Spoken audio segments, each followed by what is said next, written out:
Awesome. Okay, let's go ahead and get started. Thank you so much for joining us today. My name is Nina, and I work in the Tulane Alumni Career and Professional Development Office. And I just want to mention like a few quick things. Oh, I just hit my thumbs up. That's great. I didn't mean to do that. Sorry. I'm just going to mention a few quick things before I hand things off to Brandon. If you could just introduce yourselves in the chat and just let us know where you're joining from, that'd be great. Always fun to just kind of see where we're all coming from. But yeah, so like I said, this session is recorded. It will be uploaded to our YouTube channel, and I will drop the link to our YouTube channel in the chat in a second for you all to click, and you can subscribe if you'd like to be notified when new videos come out, new webinars are uploaded. But yeah, so I'll drop that link. But today's session, as you can see, is going to be about corporate travel. And we have Brandon Strauss, who's going to be leading today's session. And I'm really excited for it. I love doing these sessions because I feel like I get to learn about so many different things that I would not know about otherwise. And so I'm really excited that you're all here. If you have questions throughout, you can just unmute yourself and ask them, like whenever there's a little moment. We would love to have some interaction. If you don't want to do that, you can put them in the chat and then I'll kind of unmute and monitor that. But we would love for the interaction to come through. So I'm going to go ahead and I'm going to hand things off to Brandon now. But I'm really excited. And thank you so much, everybody, for being here. Brandon, would you like to take it away? Yeah, thanks, Nina. Thanks everybody Awesome. for joining. And I meant to have my clock next to me to make sure I don't go over because I can go on and on about this forever. So, Nina, you'll have to keep me on track. But You got thanks it. everyone for joining. So, my name is Brandon Strauss. I founded a corporate travel consulting company called KesselRun Corporate Travel Solutions in 2003. We've been doing nothing but managing corporate travel. That's our sole focus. We're going to talk about that throughout, but also talk about the industry in general. In 2018, I started another company that we could call travel adjacent, which is called CapTrav.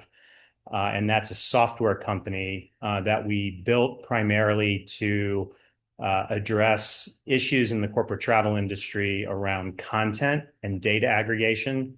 Now, when we talk about content, I'm going to mention that a lot. So, and raise your hand or speak out because it gets confusing quickly. When we talk about content in corporate travel, what we're talking about is air, car, hotel, rail, rideshare content.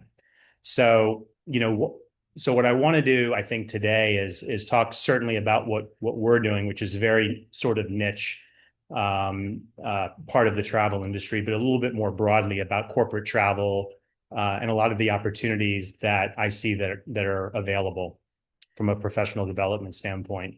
One of the interesting things I've thought about over the years, and this is why it's titled A Career Path You Probably Never Considered, is nobody really teaches this stuff.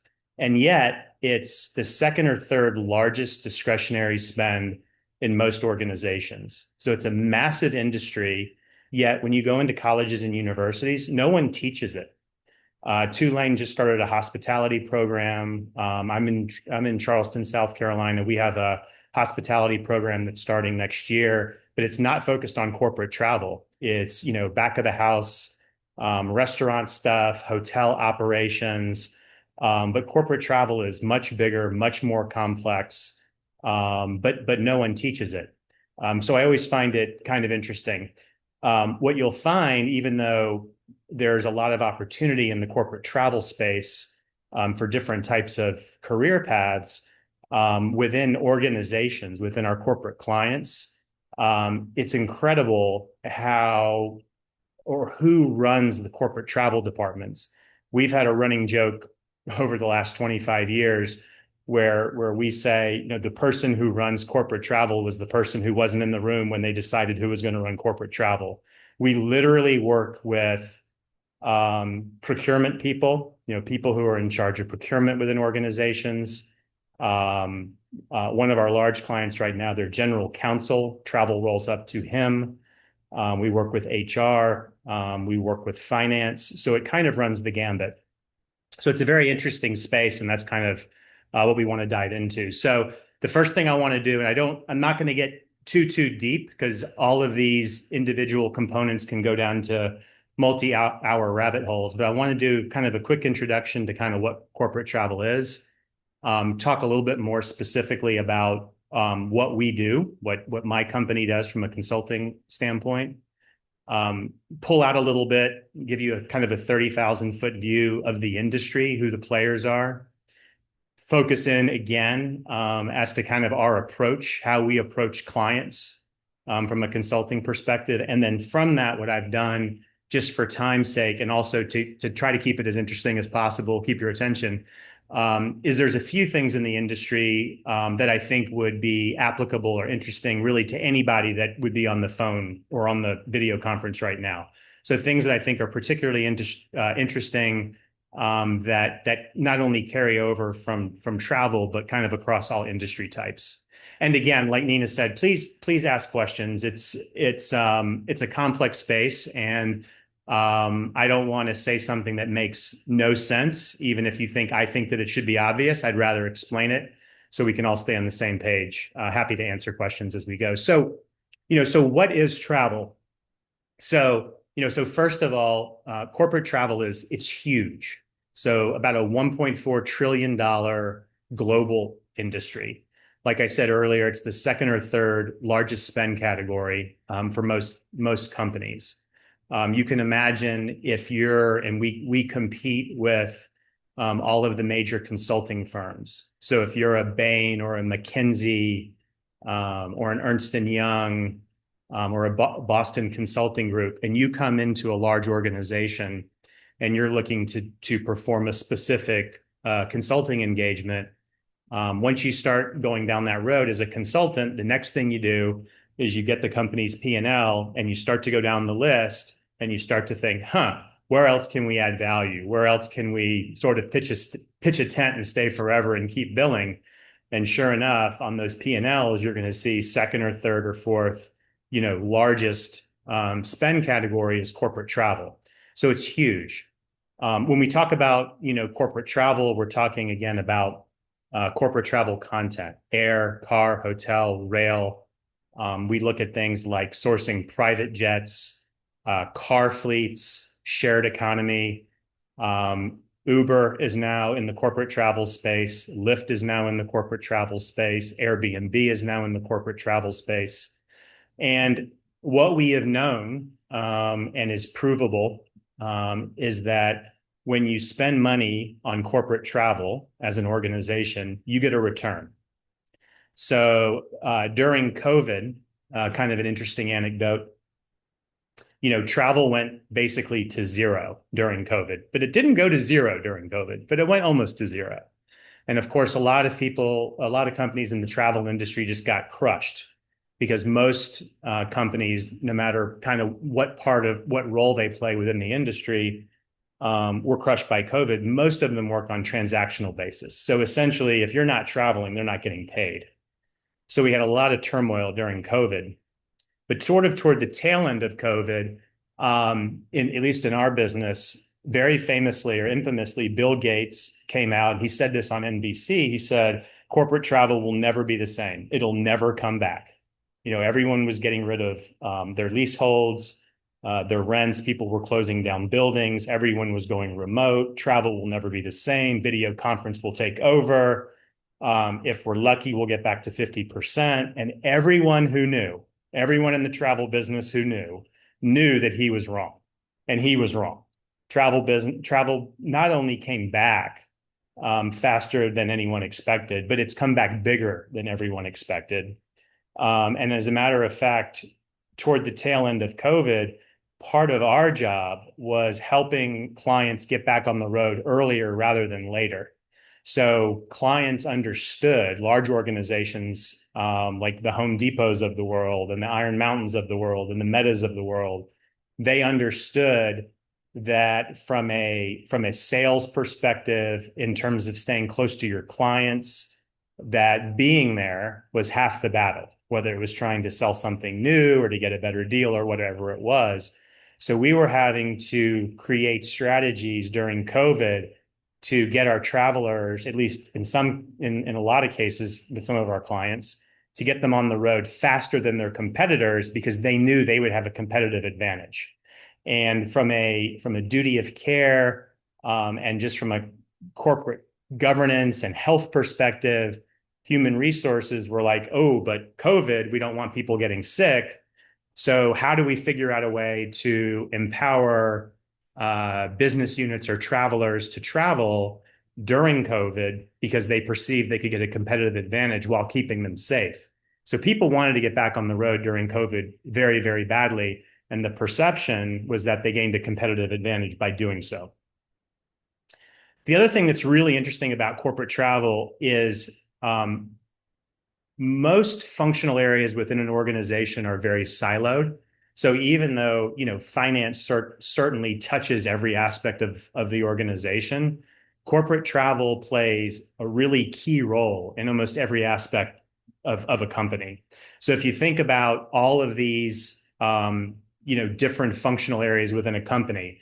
So from a procurement perspective, we think about corporate travel both from an indirect procurement and direct procurement perspective. So the question becomes, okay, when I'm procuring steel to make a widget, given that travel is the second or third largest spend within my organization, how much does it cost me when I'm traveling to meet that supplier?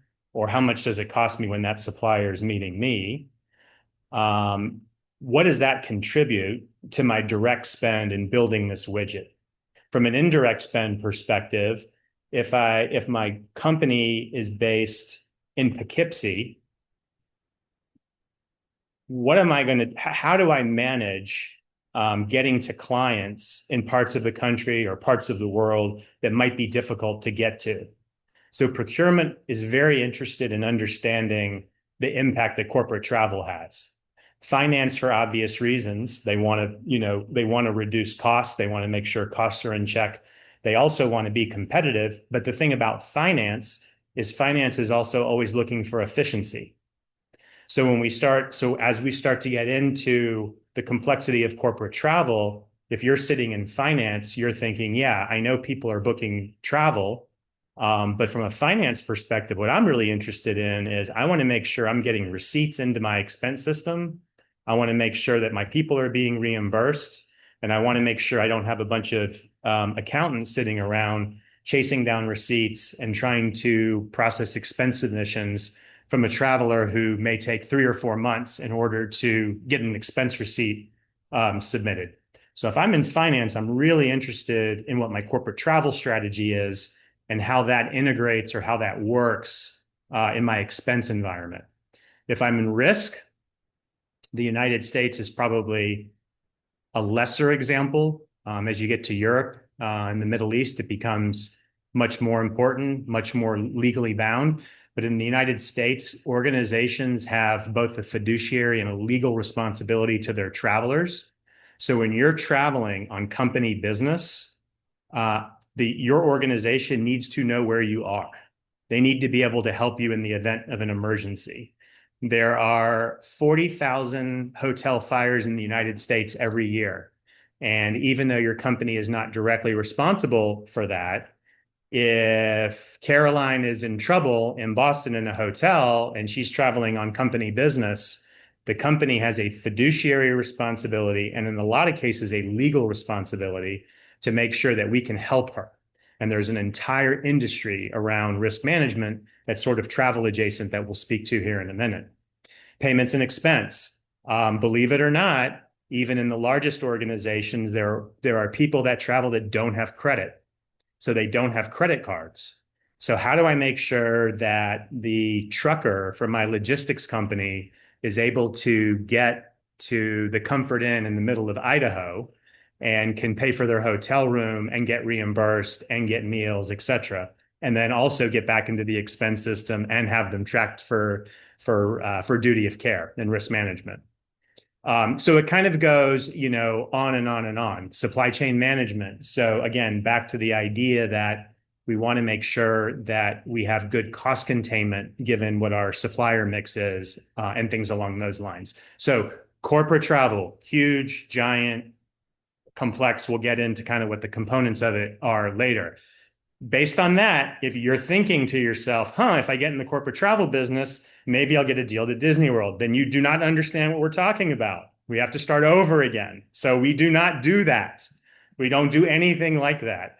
And if you're thinking that, don't worry. I've been married for 29 years and my wife still thinks I can get us a deal on a trip to Disney World. I cannot do that. So, any type of leisure or group travel, the stuff that is typically taught in hospitality courses in colleges and universities are not corporate travel. Sure, it might touch on it a little bit, but it's not corporate travel. It's completely distinct, completely separate. We have nothing to do with it. So now and if there's any questions, please speak up. But so now we'll pivot a little bit and kind of get a little bit more into what we do from a consulting perspective. So we are my organization is focused only on corporate travel. So as I had mentioned earlier, we go up against sort of traditional supply chain management companies on a day-to-day basis. So, what we've been able to do and what's nice for us is, and you'll figure this out as we go through, but the corporate travel space is a little bit counterintuitive when you look at travel versus other types of businesses. So applying traditional business sense sometimes doesn't work in corporate travel. So we have to be kind of students of this space to really understand the specifics. So anything dealing with travel or anything that touches travel. So, and we've sort of touched on that. So we call all of these sort of travel adjacent functions, and you see the capabilities kind of on the right-hand side. So our organization goes in, we perform sort of holistic corporate travel program reviews. How is your company approaching the travel space? What are the key objectives that, you're looking to accomplish? Cost savings, traveler satisfaction, expense optimization, et cetera. Supplier sourcing and contracting. So anything having to do with air, car, hotel, sourcing of private planes, whatever the case might be. So benchmarking that, understanding the price points, understanding what the market will bear.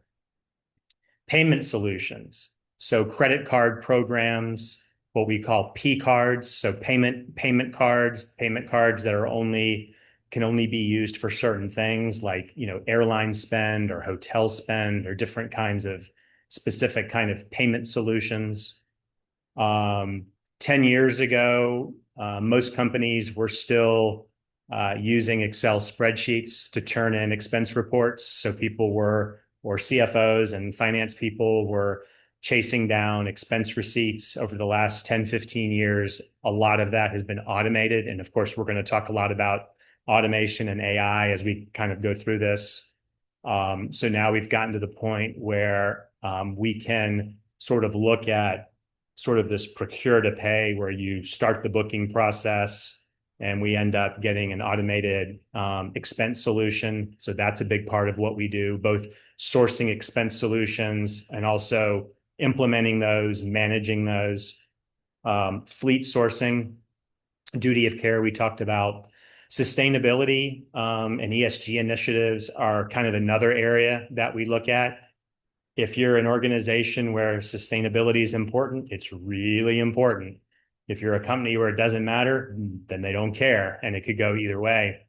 We have some clients when we source their preferred hotel program every year, one of their requirements is we cannot let any hotel participate that uses plastic cups in the room. So they have to use glass or they're not in the program. So it can get to sort of that level of granularity. That's all data that we have to understand, capture, report on, and quantify in order to, talk about carbon offsets and sustainability goals and things like that. Travel policy, a lot of that gets down to measuring the cost benefit of traveler satisfaction and cost savings. So if I'm a very competitive, if I'm in a very competitive industry and I've got travelers that are traveling to Europe, at what point do I let them fly business class? Should it be based on the duration in the air? Should it be based on number of connections? Should it be based on total trip time? If I allow my people who are all flying in coach to fly business, what does that mean from a dollar standpoint? And if it costs me an extra X number of thousands of dollars to allow my travelers to fly business, am I better off doing that? Or is it not worth it? Do I not really care how my traveler feels? Is it worth just pissing them off and letting them, sit in the back at the risk of them quitting and going to work for the competitor? So those kinds of things. Data analytics around every aspect of travel. And then lastly, a big part of what we do is business process outsourcing.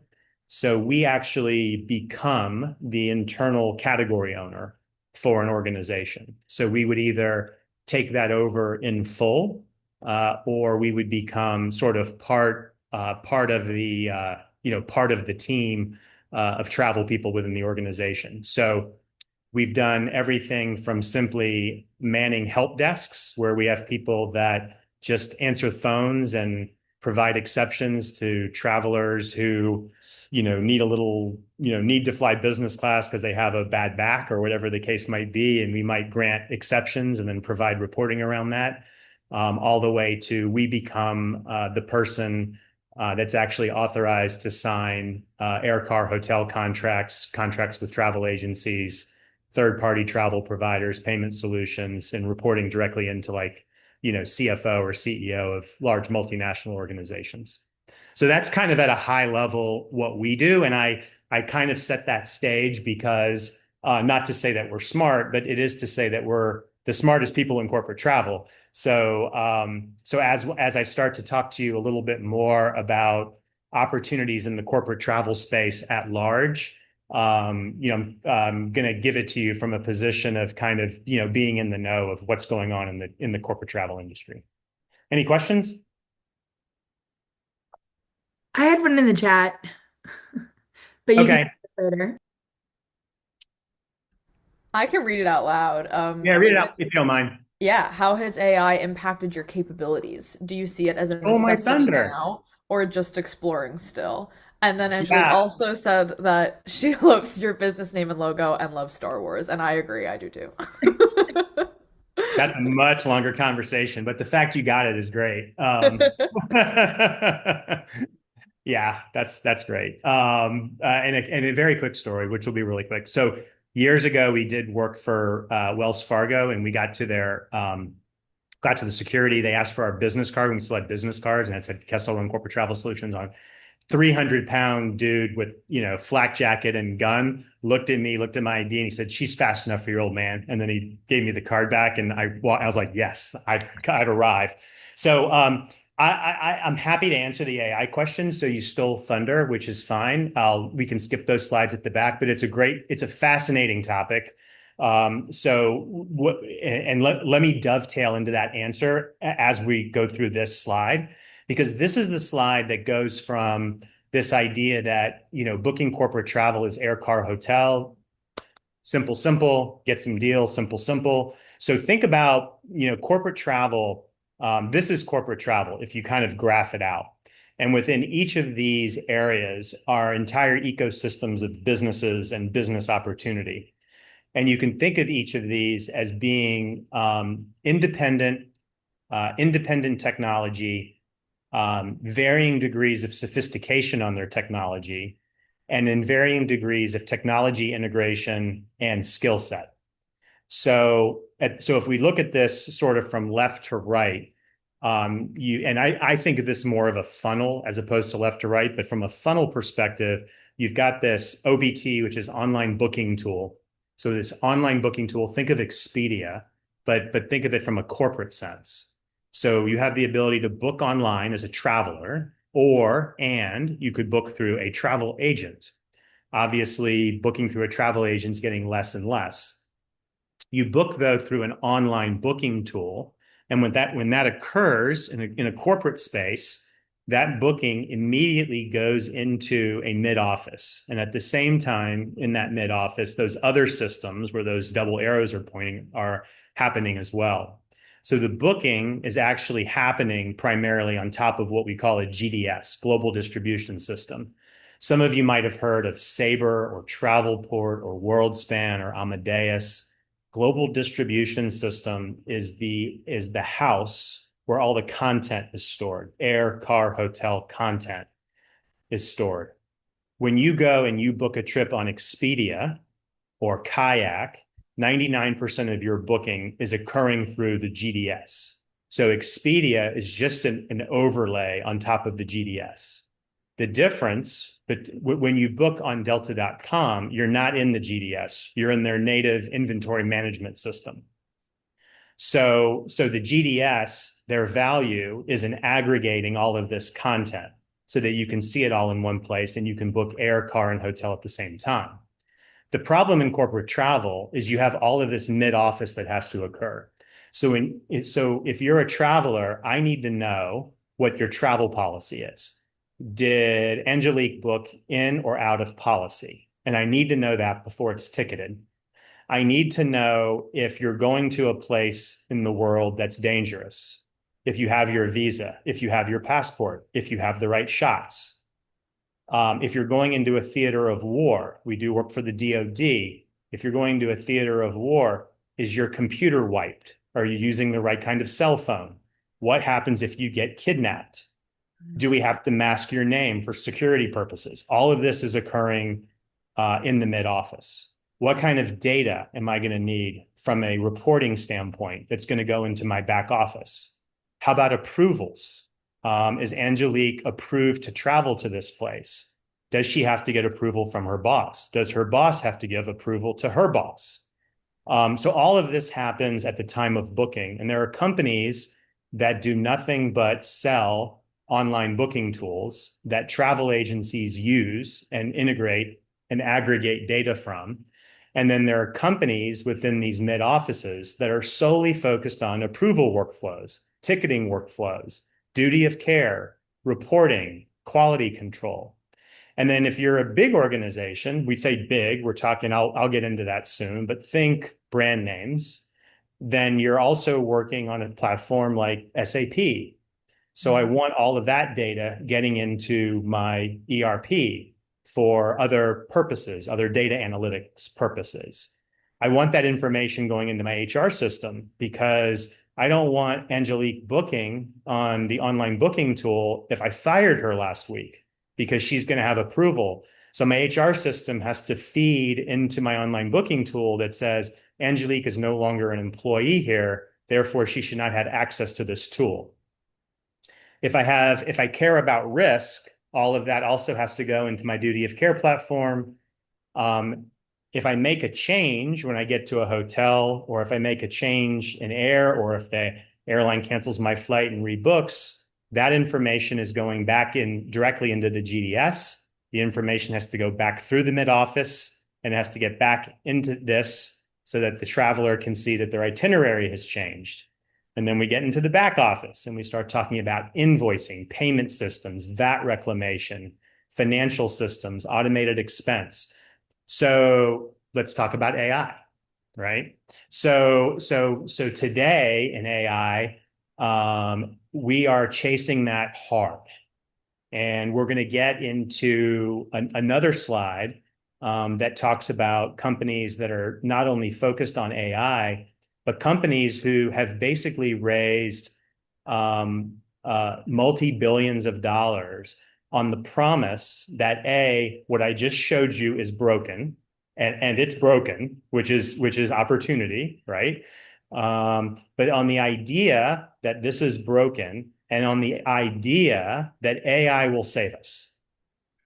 So I'll give you the best example of a company like that is a company called Navan.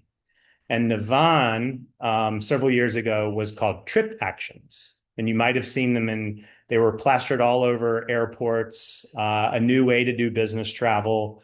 They raised about $1 billion as a private company. And it was all on the basis of this is broken. we're going to make it better, and we're going to ultimately use AI to make it better. At the end of 2025, they went public and raised another $1 billion on that exact same promise. So today, where AI is mainly is in chatbots. So it's in this idea that it would be so much easier for a traveler just to say into their computer, hey, I want to go here. And then poof, it gives you options. And I kind of raise my hand and I'm like, I don't get it. Like I can do a booking in 2 clicks. Do I really need AI to do that for me? And maybe the answer is yes. Maybe it's because I just turned 56 and I'm too old to understand that that's what people want. But I don't know. And it's also being used now in chat features to do changes and exceptions and things like that. So the idea, though, of using large language models in corporate travel is not new. We've been doing this for a decade. And essentially, that's what we're doing today. If you think, though, about kind of where we're failing and where the opportunity is that in order for AI to work, the data has to be really, really good. And even if you Google what is the number one component of a successful AI project, no matter what industry you're in, the answer is data. So as I told you earlier, if you think about an ecosystem of companies within each of these areas, each of varying degrees of capabilities, the idea that you can get really consistent, good, clean, usable data, we're not there. And we're not close. So the next rabbit hole, to go down that we've been thinking about quite a bit is, use of large language models in AI is interesting, but what would be really interesting and what we're exploring in AI is how do I use, assuming I get really, really good data, how do I use this data to make my business better? Right? So if this is the second or third largest spend in an organization, am I really getting the most out of my travel program if I figure out how to just save money on travel? Or am I getting the most out of my travel program if I figure out how to leverage my travel spend into making better business decisions? If I have a sales prospect in Los Angeles, California, and I know that prospect likes bourbon and fly fishing, and I know that I've got a sales guy in Denver who loves bourbon and fly fishing, and I've got one in LA who likes poetry and ballet, am I better off sending the guy in LA to close that deal, even though it's not going to cost me anything from a travel perspective? Or am I better off sending the guy in Denver? And can I measure the ROI of that trip? And if I can do that, how do I create an AI that really allows me to do what AI promises, which is to make humanistic choices around that travel for that person in Denver? So in order to do that, to me, you have to think through what are the things that I think through as a human being that would cause me to make that trip from Denver to LA when my boss says you need to go meet this person in LA to close the sale. And what goes through my head would be, okay, I'm a millennial. I'm not, but if I'm a millennial, we'll get into that in a minute. I'm going to go to LA from Denver, and my cousin's in LA. So I'm going to go visit this prospect on Friday, and I'm going to stay for the weekend and stay with my cousin. But I also need to be back Monday morning because my nephew has a baseball game. That is the humanistic determination you kind of have to, and I'm sitting in LA and there's an earthquake and I need to leave, or there's a hurricane and I need to leave. And I need to rebook it now before it comes, or all the flights are going to be sold out. Those are the kinds of things you think about as a business traveler. We are really far away from that. Not to mention, and then I'll shut up on AI, is in this country you've got things like the California Privacy Act. In Europe, you've got general data protection requirements. So, in Europe, if you think you're getting into someone's calendar and into their private business to create an AI to help make humanistic determinations on corporate travel, I think I'll be long retired before we see that. But I could be wrong. So that's what's going on in AI. And there are companies now in our sphere that are doing nothing but this kind of work and this kind of thinking around artificial intelligence. So it's a great question and a huge area of opportunity. Thank you. So these are the kind of clients, and the purpose here is more to highlight for you different ways we have to think about different clients.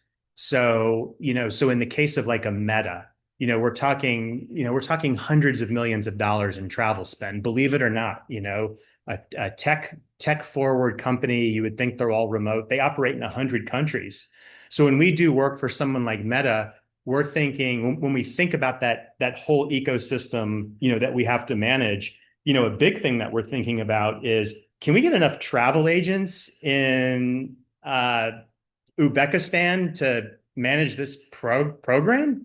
And where are we going to find the resources? So, I mean, you're dealing with just a massive amount of people. Are they going to break technology that we're recommending because they're so big?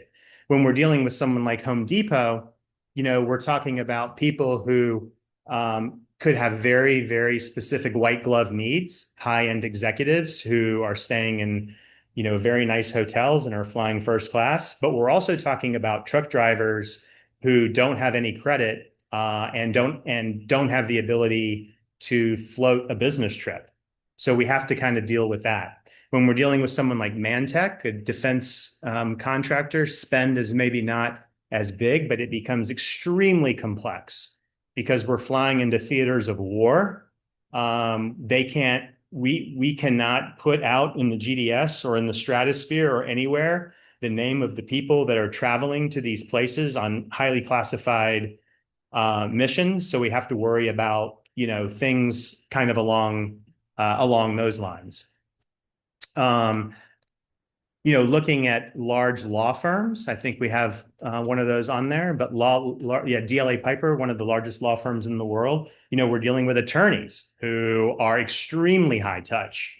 So it's kind of a different, kind of way of thinking about how do we make this ecosystem work in their environment. It's not, a one size fits all.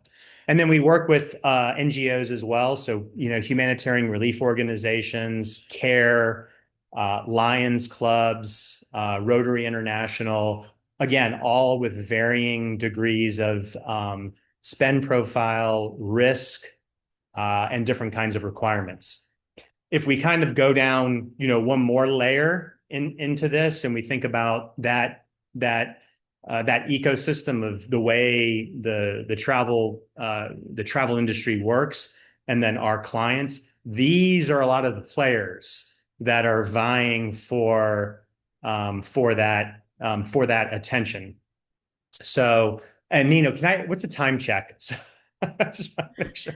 It's 12:40 right now. Oh no, It's okay. 12:39, so we've got Yeah. like 20 minutes. So okay, and some of this is out with AI, so we'll go fast. So so we've got a lot of really interesting big players in this, and a lot of intrigue, and I can give you a little bit of insight into this as well. But within each of these is opportunity for people looking for new careers or even to extend what they're currently doing.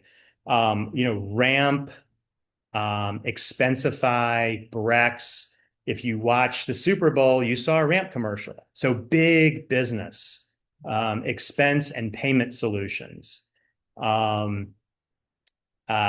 American Airlines is on there, not to give you the obvious on American Airlines, but the intrigue that goes on behind the scenes. We talked about how the airlines and hotels distribute their products through the global distribution system. Well, they pay for that, right? So if you book on AA.com, it costs American Airlines less than if you're booking through a travel agency or potentially even through an Expedia. because they're having to pay the global distribution system a fee to be in that environment. Well, 2 years ago, American Airlines made the decision to go to all of their corporate clients and rip up all of their preferred contracts. And they laid off their entire sales force. They laid off their entire corporate travel sales force about 2 years ago and told everybody, you can still book through your travel agency and use the GDS, but you're not going to have a contract, essentially, is what happened. And we want you to book direct.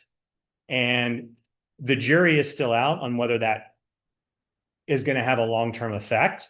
But about a year ago, they went back through what we call the American Airlines apology tour. And a lot of those clients now have contracts again. They're back in the GDS. They're kind of playing nice. But you can begin to see the writing on the wall, which we'll pivot to here in a little while, that says the world is changing. The world of who our traveler is and where their loyalty lies and the way they want to book travel.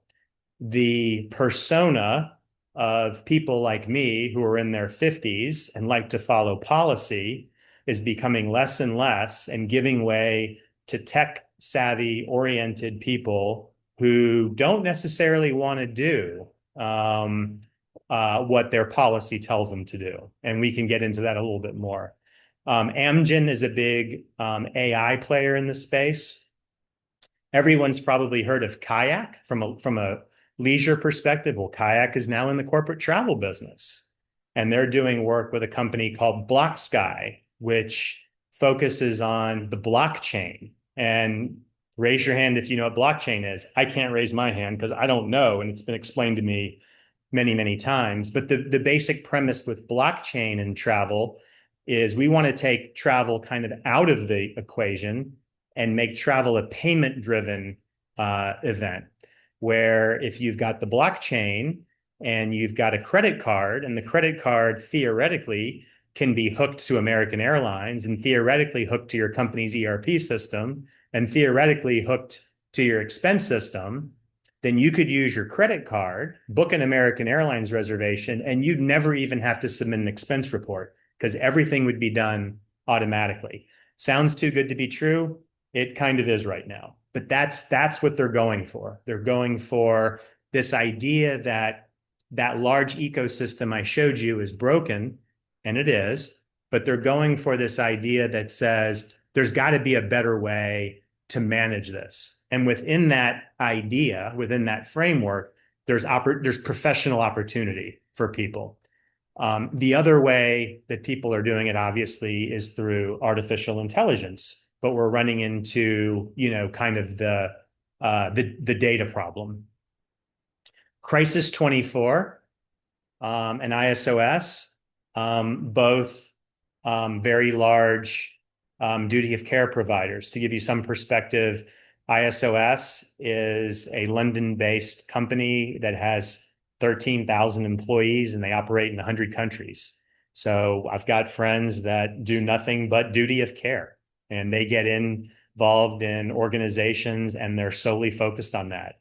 And we talk about duty of care, we're talking about, not only tracking travelers, but doing things like hostage negotiations, rescues, medical evacuations, interacting with legal issues when travelers are traveling abroad, and things of that nature.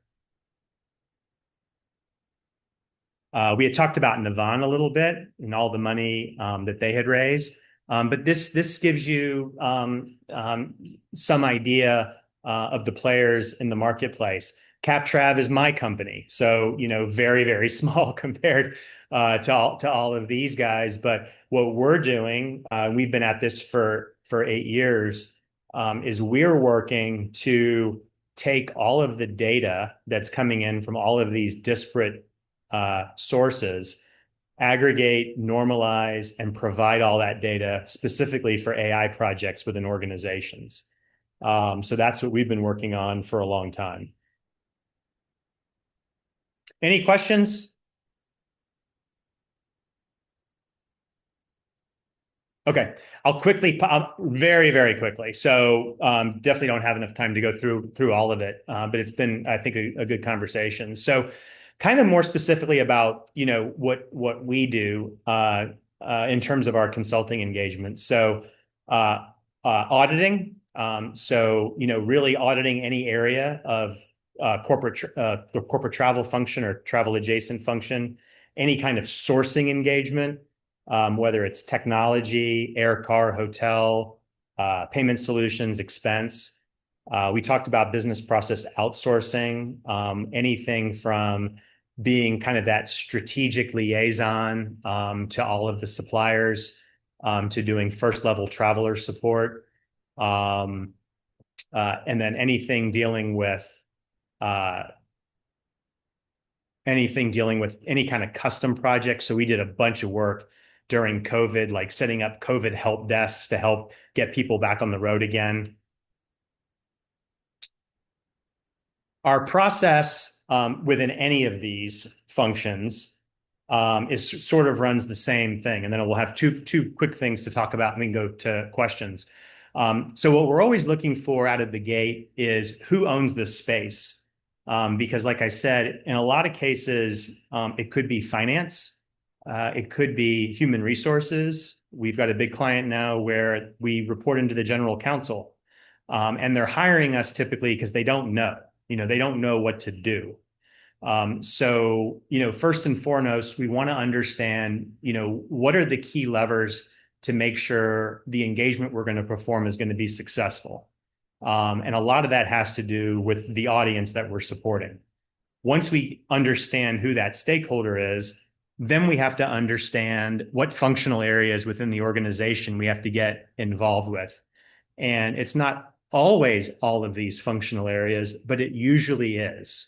And to give you a little bit of perspective on how it can get kind of nuanced, you can imagine that those in the C-suite, CEO, CFO, CFO, their goals or their perspective are always very different than an executive admin's perspective. An executive admin who might be booking travel on behalf of 5 or 10 travelers who understand the pain involved in picking up the phone and getting to a travel agent or an airline or submitting an expense report. Not something the CFO is dealing with, but something that's very real in terms of what we have to be able to do to make the program successful. Country managers, if we're dealing with someone in a remote area who needs to be part of a program that we're helping put together, we need to understand what unique business requirements they have. It could very well be that, hey, we can't book through the online booking tool that you want us to book through simply because we're in China and it's state run and the state does not allow any Chinese content on these sources. We have to book direct with a travel agent. So we have to make sure not only that we're legally allowed to do that, but that we can take the data that comes from those bookings and integrate it into kind of the bigger picture to make broader decisions for the company. We talked a little bit about industry realities. So, what's going on in the industry? What impact does AI have on what we're doing? What impact does new technologies have on this company? Does the company even care about technology? Large law firms, they don't care necessarily, right? They just want to make sure that their travelers get to where they need and they can get their billable hours in. Tech forward companies care a lot. And then the last thing, and this is the last thing we'll touch on, because the last thing was AI, but we can skip that.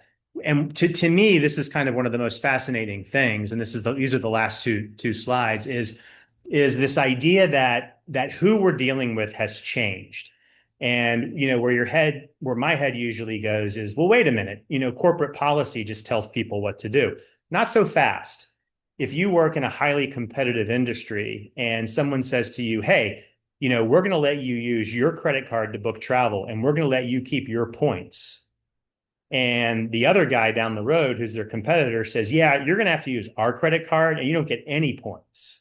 You may just want to go work for the one that's going to give you the points and the benefit.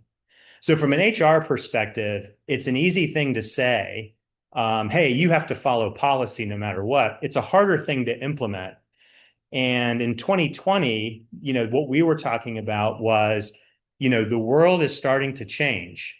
And a big percent of the workforce, are now Gen Z.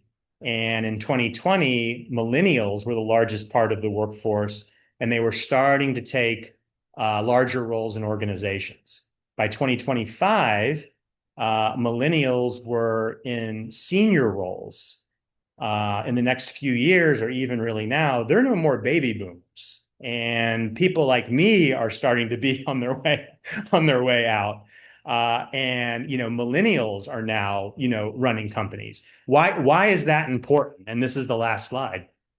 It's important because at the end of the day, we have to make sure that we have a travel policy that works, technology that makes sense, that not only, benefits the organization, but that is appealing and usable to travelers. Because travel is not only a business function, it's a personal choice as well. And there's no way around it. And if you kind of look at how the generations have changed, this is something that we have to think about really hard as we engage organizations. And it's something that all of the companies kind of in our travel ecosystem have to think about as they develop new products.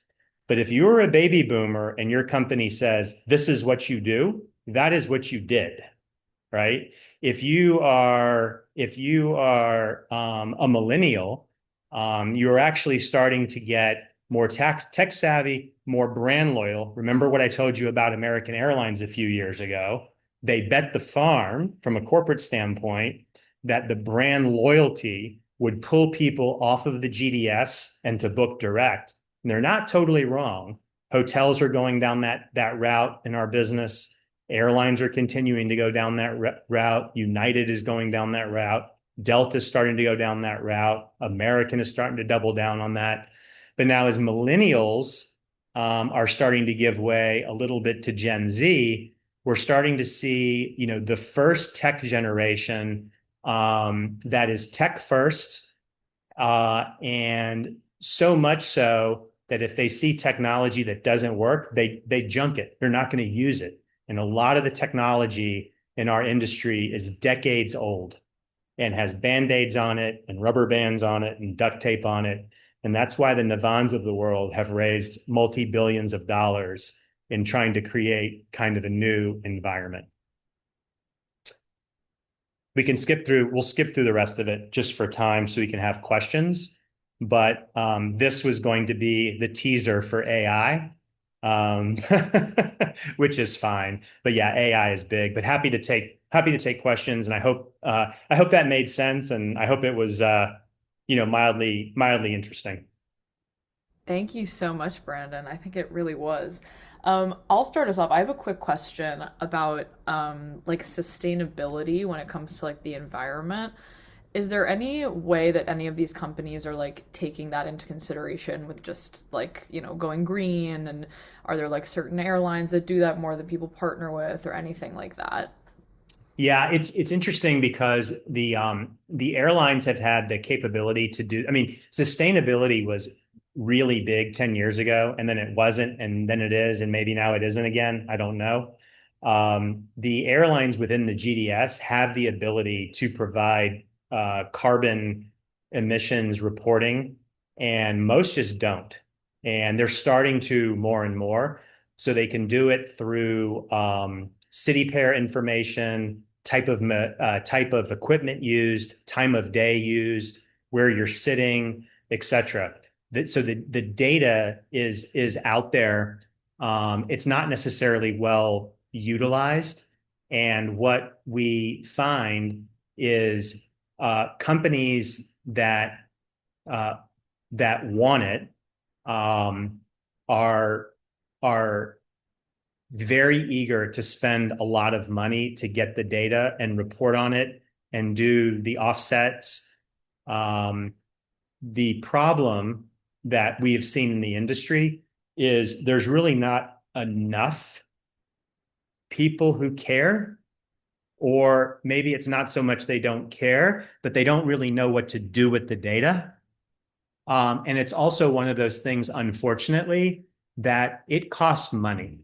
And in order to do it, you've got to be in a good governance place, which means you've got to have participation in the program. And a lot of programs don't have full participation. And you have to be able to have a desire to spend the money to get the data to use it. And that's usually customer driven. So you've got to have customers that demand it of you. And in order to demand it of you, the customer has to be willing to pay for it. And that's not always an easy ask.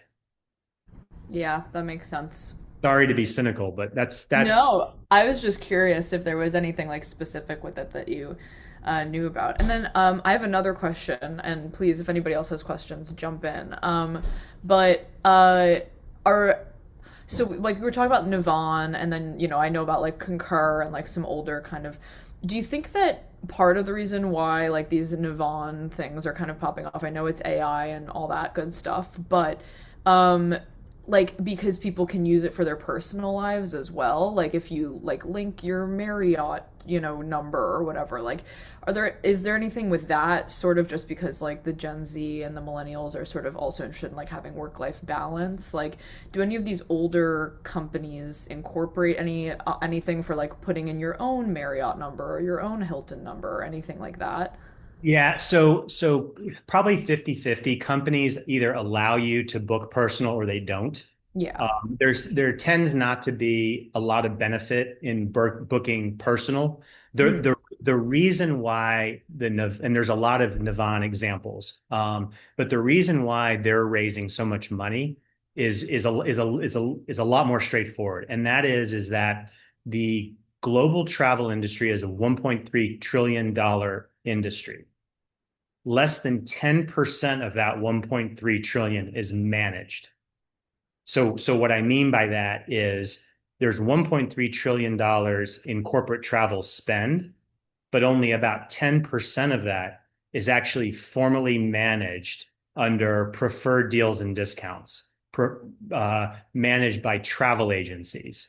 So there's this idea that the technology is super old. I mean, Concur, I didn't even get into Concur, but Concur, sold to SAP in 2014. Not much has changed with Concur since 2014. And they lead the market for online booking and expense. So there's an opportunity to make what we have better, but Navan investors also see, hey, there's an untapped market here that is massive.